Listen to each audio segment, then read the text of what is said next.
di sini kita akan menjelaskan tentang monitoring dan evaluasi pengelolaan DAS mengikuti prinsip dan kriteria Permenhub 61/2014. Di sini yang pertama ada konsep monitoring dan evaluasi DAS. Monitoring merupakan proses pengumpulan data kinerja DAS secara berkala, dan evaluasi merupakan penilaian status kondisi DAS berdasarkan standar baku. Di sini mengacu pada Permenhub 61/2014 yang memuat kriteria dan indikator kesehatan DAS. Kriteria utama kondisi lahan, tata air, sosial ekonomi, dan kelembagaan.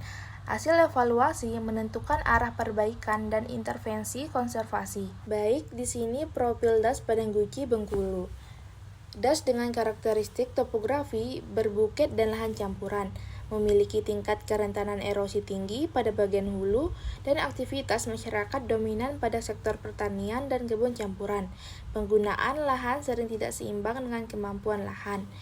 Perlu pengelolaan berkelanjutan untuk mencegah degradasi tanah. Selanjutnya di sini ada monitoring kinerja DAS Padang Guci.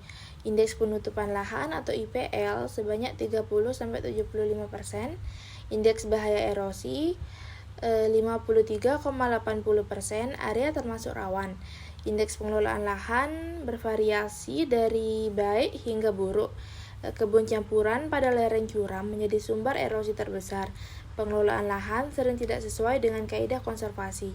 Dan di sini ada evaluasi kinerja DAS Padang Guci. IPL masuk kategori sedang berdasarkan Permenhub 61/2014. IBE menunjukkan tingkat kerawanan sedang sampai tinggi. Kombinasi IPL sedang tambah IBE tinggi menandakan risiko degradasi. Pengelolaan lahan belum optimal dalam mengurangi erosi, dan status kinerja sehat namun rentan erosi. Setelah itu ada kesimpulan dan rekomendasi DAS Padang Guci. Tutupan lahan belum cukup untuk menahan erosi di topografi curam.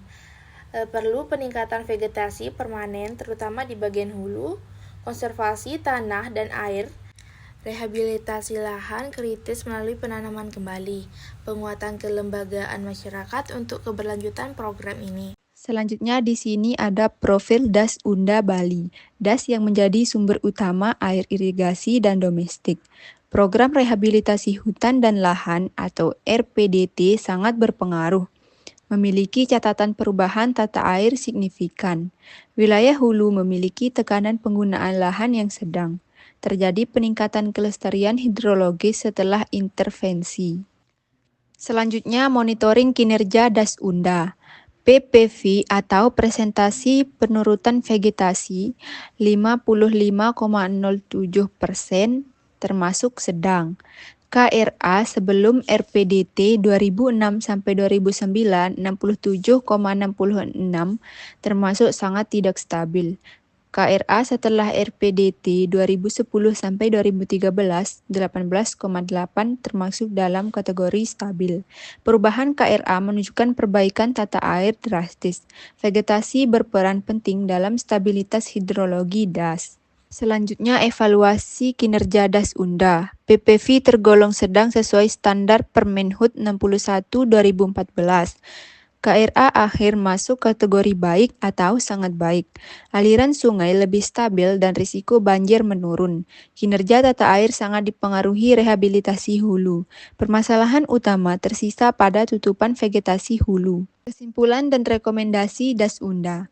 RPDT terbukti meningkatkan stabilitas hidrologis DAS. Nilai KRA turun drastis menandakan aliran lebih stabil. Tutupan vegetasi perlu ditingkatkan agar fungsi hidrologis optimal. Perlu pemeliharaan rutin vegetasi hasil rehabilitasi. Penguatan peran masyarakat lokal penting untuk keberlanjutan.